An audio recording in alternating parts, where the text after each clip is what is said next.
छठवें अध्याय में आत्म संयम योग का वर्णन।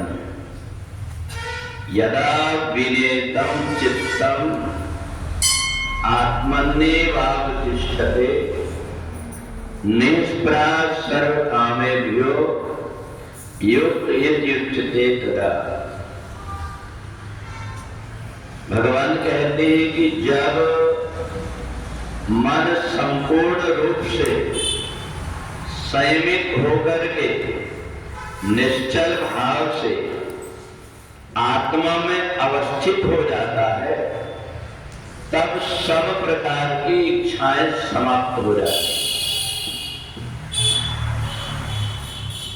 जितने भी प्रकार के जीवन में सुख और दुख आते हैं, वो सब मन के कारण ही आते हैं। इदमद्य मया लब्धम इमं प्राप्स्ये मनोरथम, मेरे पास में ये भी हो जाता, मेरे पास में ये भी हो जाता। ये जो हमारे मन के अंदर इच्छाएं होती हैं, इसी के कारण व्यक्ति परेशान और दुखी हो जाता है। वो सोचता है कि अगर मैं 1 घंटा पहले दुकान खोल लूंगा तो 100-200 रुपया ज्यादा मेरे को मिल जाएंगे।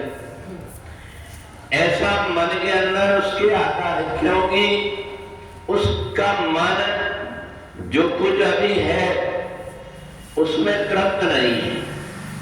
उसको ऐसा लगता है कि मेरे पास में इतना और हो जाए, और यही मनुष्य को दुख की तरफ धकेलने वाला ये मन है। अरब खरब लो लक्ष्मी उदय अष्टक राज, मन में नहीं संतोष तो फिर ये आए एक आज।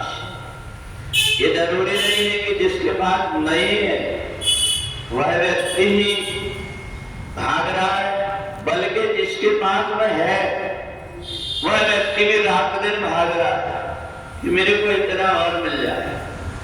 हाँ, उस व्यक्ति का जीवन शांत हो जाता है। जो अपने शरीर से मेहनत करता है उसको पता है कि मैं इतनी देर ही मेहनत कर पाऊंगा, इससे ज्यादा मेरा शरीर नहीं चल पाएगा। तो इसलिए ऐसा मान करके जो शारीरिक रूप से श्रम करने वाला व्यक्ति जो कुछ भी वो दिन भर करता है, रूखा सूखा जो कुछ भी खाने को मिलता है, खा पी करके ऐसी गहरी नींद में सोता है जैसे दुनिया में सबसे बड़ा जागीरदार वो ही। उसने अपने मन को ये समझा दिया कि जितना बड़ा हमारा लोटा है उतना ही उसमें पानी भराएगा। हम चाहे कुआं में जाए, नदी में जाए, चाहे समुद्र चले जाए, परंतु ऐसा नहीं है कि बड़ी जगह में जहाँ बहुत सारा पानी भरा हुआ है वहां जाएंगे तो लोटा में बहुत सारा 1 बाल्टी पानी आ जाएगा। उसको पता है कि जितना बड़ा मेरा पात्र है, जितना बड़ा लोटा है, उतना ही मेरे को पानी मिलना है। इसलिए वो संतुष्ट होकर के सोता है। और इसलिए दूसरे व्यक्ति ये देख करके कहते हैं कि देखो इसमें और हमारे में ये अंतर है। और दोनों का जीवन देखो, एक व्यक्ति हाय हाय करके पूरा जीवन जीता है, धन कमाने के पीछे भागता है, जोड़ करके रखता है, सुबह खरीदी करने के लिए जाऊंगा और रात में अटक आया और चला गया। तो संसार का जो नियम है, भगवान ये कहते हैं कि जब तक के ये मन आत्मा की तरफ स्थिर नहीं होगा, तब तक के व्यक्ति को जीवन में शांति नहीं मिल पाती। जब शांति मिल जाती है तो उसे किसी प्रकार की भागदौड़ का चक्कर समाप्त हो जाता है। और एक काम होता है, बोले मन की जब इच्छाएं शांत हो जाती है, मन जब शांत होकर के और आत्मा की तरफ अवस्थित हो जाता है, आत्मा की तरफ जब मन देखने लगता है तो उसको लगता है इसके पहले भी मैंने कितने जन्म लिया, कितने परिवार और धन संपत्ति बनाया होगा, परंतु जब मैं वहां से आया तो मेरे दोनों हाथ खाली रहे होंगे। जो देने वाला है उसने भाग्य में मेरे लिख दिया है तेरे को क्या मिलना है।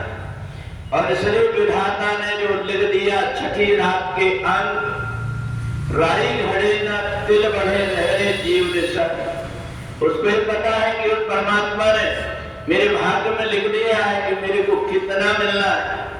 इसलिए वो संतुष्ट रह करके अपनी आत्मा की तरफ देखता है, और आत्मा की तरफ देखता है तो उसको लगता है कि क्यों ना इस आत्मा को परमात्मा से जोड़ दिया जाए, और वो परमात्मा से जोड़ देता है।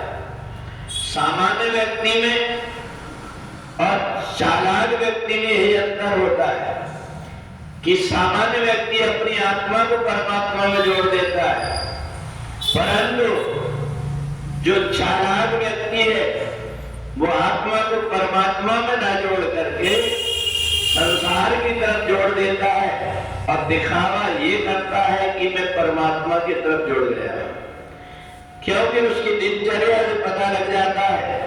आपूर्मान मदर प्रतिष्ठम समुद्र मापा प्रशक्ति यद्वत्, ये नदियां छोटे छोटे नाले थोड़ा सा पानी आया और ऐसे उछलने लगते हैं जैसे उनसे ज्यादा ताकतवर कोई नहीं।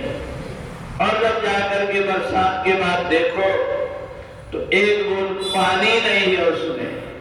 तो जो व्यक्ति संसार में इस प्रकार से तड़पते रहता है उसको जीवन में सूना हो जाता है, और जो परमात्मा से आत्मा को जोड़ देता है ऐसा संयमी व्यक्ति अपने आप को परमात्मा से जोड़ करके जन्म और मरण से परे हो जाता है।